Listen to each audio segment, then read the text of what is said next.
Salam akal sehat, sahabat Istabi. Dalam dunia politik, ada satu hukum alam yang tidak pernah meleset. Jangan melempar batu jika rumahmu terbuat dari kaca. Beberapa waktu lalu, Gubernur Jawa Tengah, Ahmad Lutfi, dengan gagah berani melontarkan sindiran tajam. Dia mengkritik pejabat daerah yang menurutnya hanya mengandalkan media sosial.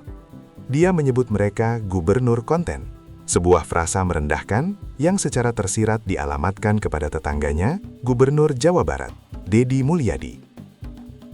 Kala itu, Lutfi seolah memposisikan dirinya sebagai pejabat substansial, pejabat yang bekerja dalam senyap, pejabat yang anti pencitraan. Beliau berkata bahwa membuat konten tidak akan menyelesaikan masalah rakyat. Namun, sahabat Istabi, waktu adalah hakim yang paling kejam. Hari ini, Februari 2026, sebuah video amatir berdurasi singkat menghancurkan seluruh narasi kesombongan itu. Video perbatasan Jawa Tengah dan Jawa Barat viral di media sosial. Dan apa yang terlihat di sana bukanlah sekadar batas administratif, melainkan batas kompetensi. Pada video kali ini, Istabi akan membedah anatomi sebuah bumerang politik. Kita akan melihat bagaimana warganet menelanjangi kinerja Ahmad Lutfi, membandingkannya langsung dengan Deddy Mulyadi, dan mengapa gubernur konten ternyata jauh lebih becus mengurus aspal daripada gubernur yang katanya bekerja dalam senyap. Siapkan kopi Anda, karena realita ini sangat menampar. Mari kita bedah video viral yang membuat telinga Pemprov Jateng panas ini. Kamera warganet merekam transisi yang sangat dramatis. Di sisi Jawa Tengah, wilayah kekuasaan Ahmad Lutfi, jalan raya tampak memprihatinkan. Kiri kanannya seperti hutan belantara yang tidak terawat. Tidak ada marka jalan, permukaan aspalnya kasar, tidak rata, gelap, suram, menggambarkan sebuah wilayah yang seolah ditinggalkan oleh peradabannya. Namun, dalam hitungan detik, begitu roda kendaraan melintasi garis batas masuk ke Provinsi Jawa Barat, wilayah Deddy Mulyadi, pemandangannya berubah 180 derajat. Jalannya mulus berlapis aspal tebal, terang benderang. Ada gapura perbatasan yang megah menyambut warga, lengkap dengan rambu-rambu lalu lintas yang tertata rapi. Saking bagusnya perbatasan sisi Jabar ini, Tribun News melaporkan tempat itu malah berubah menjadi spot wisata dadakan gratis bagi warga Jateng dan Jabar. Sahabat Istabi, infrastruktur dasar seperti jalan raya adalah wajah dari sebuah pemerintahan. Jalan yang rusak bukan cuma soal aspal bolong, tapi soal anggaran yang tidak terserap dengan benar, soal pengawasan yang lemah, dan soal prioritas yang salah. Ketika Jalan Raya Jawa Tengah terlihat seperti jalan perintis tahun 80-an, sementara Jawa Barat sudah seperti jalan tol kota, kita berhak bertanya, di mana hasil kerja gubernur yang katanya tidak suka bikin konten itu?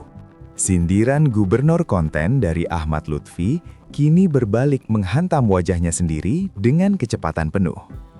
Logika Lutfi saat menyindir Deddy Mulyadi adalah, orang yang sibuk bikin video di YouTube atau TikTok pasti tidak punya waktu untuk bekerja.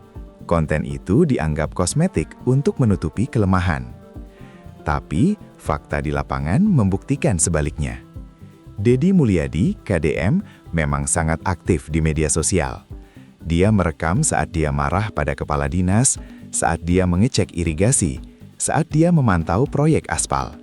Tapi konten itu bukanlah pencitraan kosong. Konten itu adalah laporan kinerja transparan kepada rakyatnya. Warganet di kolom komentar video viral dengan cerdas membalikan logika Lutfi. Mending gubernur konten tapi kerjanya kelihatan dan aspalnya mulus, daripada gubernur senyap tapi jalannya hancur. Ahmad Lutfi terjebak dalam narasinya sendiri. Dia mengklaim bekerja tanpa konten, tapi ketika rakyat menuntut bukti fisik dari kerja tersebut, yang mereka temukan hanyalah hutan belantara dan jalan tanpa marka. Lebih parah lagi, video perbatasan ini seperti membuka kotak Pandora kekecewaan warga Jawa Tengah secara keseluruhan. Berdasarkan rangkuman opini publik, keluhan warga Jateng tidak berhenti di urusan aspal perbatasan. Ada dua isu besar yang menyakik leher mereka di bawah kepemimpinan Ahmad Lutfi.